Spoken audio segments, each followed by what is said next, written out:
이 철도시설공단의 납품업체 특혜 의혹에 대해서 존경하는 김무성 의원님께서도 지적하셨는데 저는 좀 더 구체적인 내용을 살펴보겠습니다. 먼저 궤도 자재의 레일 패드에 관한 것입니다.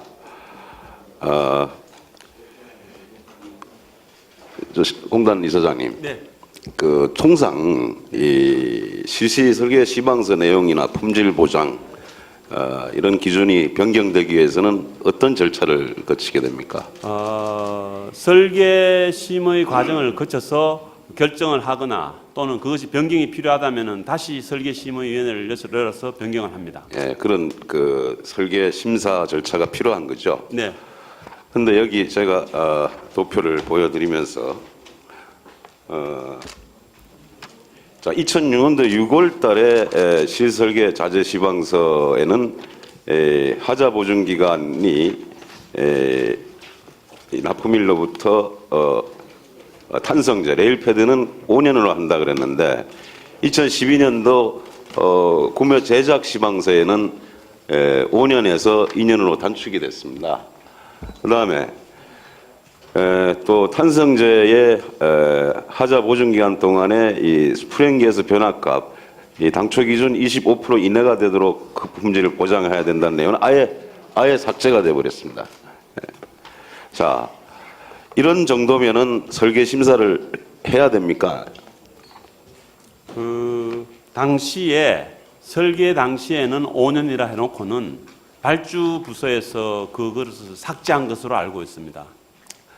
자, 설계 심사를 해야 됩니까? 안 해도 됩니까? 이 정도 더구나 기준이 상향도 아니고 하향 조정된 경우 네. 심사 절차를 거쳐야 됩니까? 안 됩니까? 심사 기술 심의를 다시 해야 될 것으로 봅니다. 자, 그래서 원의원실에서 관련 자료를 요구를 했는데 어떤 답변 문서가 왔냐면은 설계부서와 알주부서 간의 업무 추진에 혼선이 있었던 것으로 판단된다. 이런 내용입니다. 자, 이게 시설공단에서 한 일인데 이런 답변은 저 남의 집 강 건너 불구경 하듯이 무책임한 답변 아닙니까? 거기에 대해서 명확하게 조사를 하고 확인을 해보려고 그래도 워낙 8년 전의 일이고 해서요. 지금 뭐 담당자들도 많이 바뀌어 있고 하다 보니까 확인이 못된 점에 대해서는 송구스럽게 생각을 합니다. 자, 이제라도 철저한 진상 조사를 하시고 네. 그다음에 자, 이렇듯 그 레일패드의 이 납품이 이렇게 하향 조정됨으로써 그 이후에 품질 기준이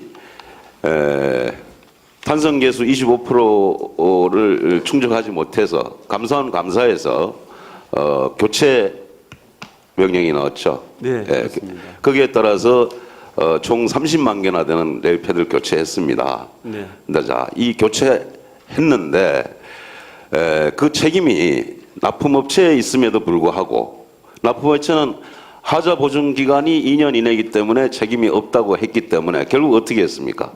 시공업자에게 그 부담을 고스란히 전가했죠. 네, 알고 있습니다.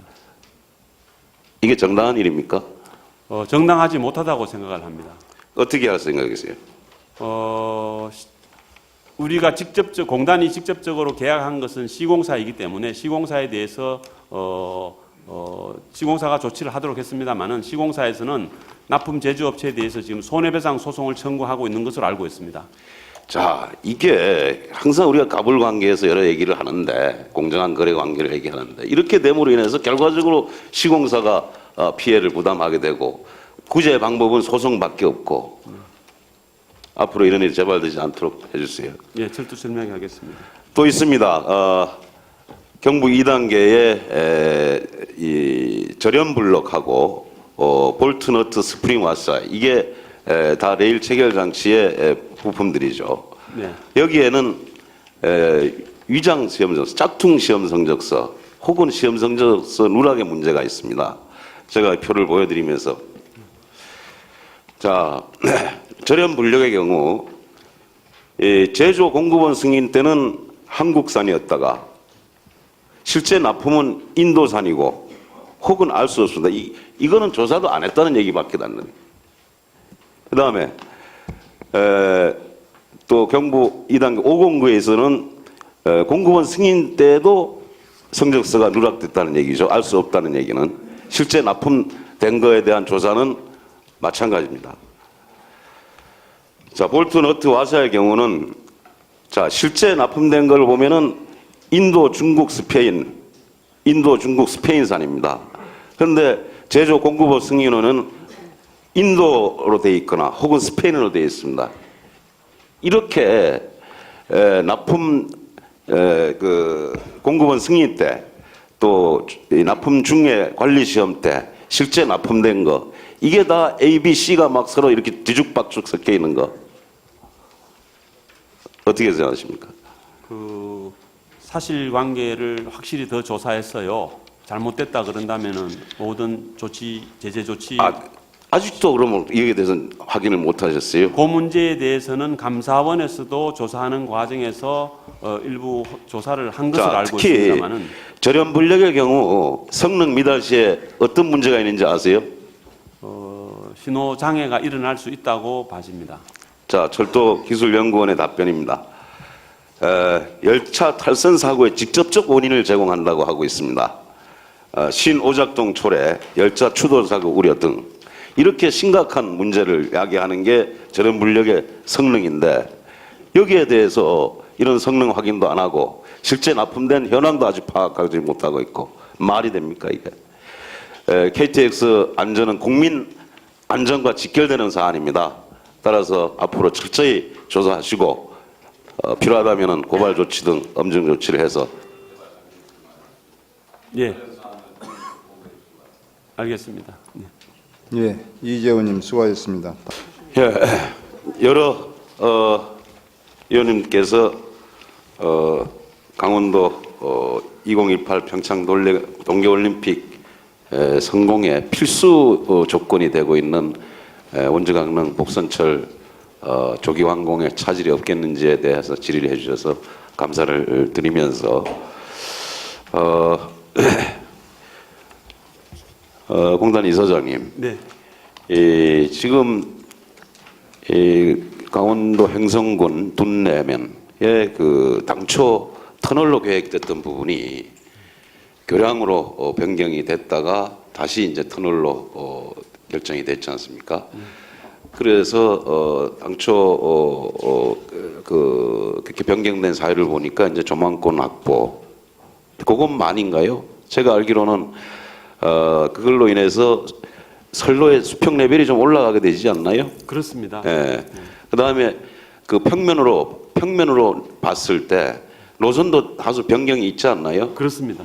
그로 인한 시간 단축이 약간 있는 걸로 제가 봤습니다만. 시간 단축과 사업비 절감이 약 예. 3천억 정도 절감이 됩니다. 예, 사업비 절감 물론이고 그런 사유로 교량으로 변경됐으나 이것이 다시 재검토 필요성이 제기된 것은 지역 언론에서 그다음에 해당 자치단체에서 노선이 그렇게 지하로 가는 게 아니라 지상으로 가게 됨으로 인해서 지역 주민들의 전통적인 생활 터전이 분절되는 데 따른 집단 민원이 생긴 거 아닙니까? 그렇습니다. 예.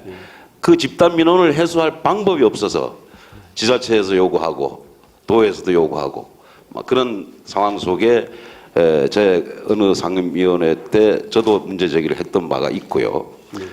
그에 대해서 즉각적으로 이게 준공 시점을 중요하니까 즉각적으로 그러면 터널로 변경하는 것이 가능한가를 재검토. 이 모든 게 설계 과정 중이었죠. 네, 그렇습니다. 예, 설계 과정이라는 건 언제나 보다 나은 대안을 위해서 설계 내용을 변경할 수 있다고 봤을 때 이제 요즘 세상에 뭐 경제성 어쩌고 해도 지역 주민이 이길 수는 없습니다. 예, 밀양 송전탑을 봐도 그렇고 그런 차원에서 이렇게 불가피하게 공단에서 수정한 걸로 이해를 하고 있는 게 맞습니까? 네, 맞습니다. 예. 그럼 그렇게 소신 있게 답변을 해주세요. 예, 기회를 안 주시니까. 예. 이런 사정이 있었던 거도 불구하고 이거는 어쨌든 2027년 12월 말까지는 완공해야 됩니다. 그렇습니다. 완공을 위해서 시설공단에서 특히 지역본부에서 현장에 휴일도 없이 이제 감독하느라고 노고가 많은 걸 알고 있는데 자칫 이게 조기에 추진하다 보면은 4대강처럼 이 부실이 있을 수 있거든요. 네. 그런 부실이 없도록 철저하게 공사를 진행해 주도록 좀 당부를 드립니다. 네, 잘 알겠습니다. 그다음에 이 예산 집행 문제가 보니까 10월 현재도 51% 정도 수준이던데 연내 집행 완료 가능한가요? 부득이 이번에 횡성 둔내 구간에 고거 분야에 대한 거하고 강릉역 진입 구간에 대한 집행률 부진 때문에 총체적으로 봐서 좀 부진합니다. 그래서 그 문제에 대해서도 이제 횡성 둔내도 거의 노선 문제 끝났기 때문에 그 박차를 가한다면은 박차를 가해 주시고 최대한도 만회할 수 있습니다. 불가피 2월 된다면은 내년에는 좀 집행을 내년도에 공사는 더 많이 할 수 있습니다. 그렇게 좀 해주시 바라고요. 이게 시간이 없어서 우리 코레일 사장님께 하나도 못 물어볼 것 같은데 아까 우리 이명수 의원도 지적했습니다만은 이 코레일하고 시설공단하고 같이 인식을 일치해서 협력해서 할 사람이 많습니다. 특히 여름철 휴가 성수기 때 임시 간이역 설치 이거는 어디까지나 여행객들 관광객들 편의를 위하고 또 지역 경제 활성에 도움이 되기 위해서 간이역을 설치해서 운영하는데 기왕 그렇게 하는 사업인 만큼 지역 주민의 요구나 관광객 이용률을 높일 수 있는 방향으로 접근성 편의를 최우선으로 해서 간이역을 설치하는데 공사와 공단이 긴밀히 좀 협의해서 네, 잘 알겠습니다. 이재원님 수고하셨습니다. 이재원님. 네, 저 공단 이사장님. 네. 철도 건설은 대단히 중요한 국책 사업입니다. 근데 아무리 중요한 국책 사업이라 하더라도 정부 입장에서의 일방적 의사 결정보다는 항상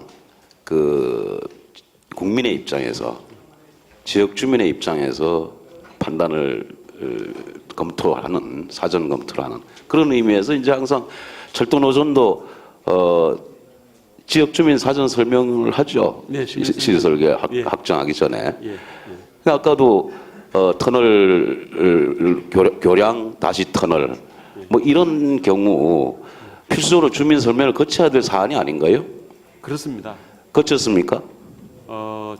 횡성 둔내 구간에 대해서는 주민 설명을 수차례도 했고요. 최근에는 주민들 간의 의견 수렴까지 거치도록 그건 해서 그 이후고. 네. 그러니까 터널에서 교량으로 바꿀 때 네. 그게 불충분했기 때문에 그 점에 대해서 송구스럽게 생각합니다. 주민들이 저항이 컸던 거 아니에요? 네. 그리고 만약 그대로 했다면은 그 주민들이 들어놓거나 그렇게 현장을 점거하거나 하면은 2017년 공기를 못 맞출 거라고 하는 그런 우려 때문에 불가피 터널로 또 바꾸는. 그러니까 경제성만 따질 게 아니라 항상 주민 수용성을 사전에 철저히 점검해서 계획을 확정하는 게 중요하다고 하는 점을 지적합니다. 명심하겠습니다. 그다음에 우리 코레일 사장님 질문할 걸 많이 준비했는데 시간 관계상 이렇게 됐습니다. 금년이죠. 중부 내륙 순환 열차. 그다음에 또 백두대간 협공 열차. 이런 관광 열차를 운영함으로써 지역 경제도 활성화하고 코레일 경영 개선도 하시자고 했는데 이게 제가 자료를 받아보니까 굉장히 초과 목표를 달성하는 그런 성과를 내고 있더군요. 그에 근거해서 앞으로 남도 해양 관광 열차도 계획하고 계신 걸로 아는데 1인당 수익이 일반 열차에 비해 2배 가까이 높고 이게 실제로 비용 대비 수익에서 도움이 됩니까? 네, 기존에 선로가 굉장히 적자가 많았던 일반 철도가 다니던 노선이었는데 지금 수요도 많이 창출되고 지역 경제에 또 연계돼서 그 상당히 도움이 된다고 근데 생각합니다. 예, 잘 되고 있습니다. 근데 네. 좀 더 잘하자면은 네. 소비자 만족 조사를 해본 결과를 보니까 연계 관광 상품 개발이 필요하더라고요. 여기에 지자체들이 재정이 열악하니까 좀 이 코레일이 능동적으로 지자체와 협의해서 좋은 관광 상품들을 좀 풍부하게 네, 그렇게 노력하겠습니다. 예, 이재원님 수고하셨습니다.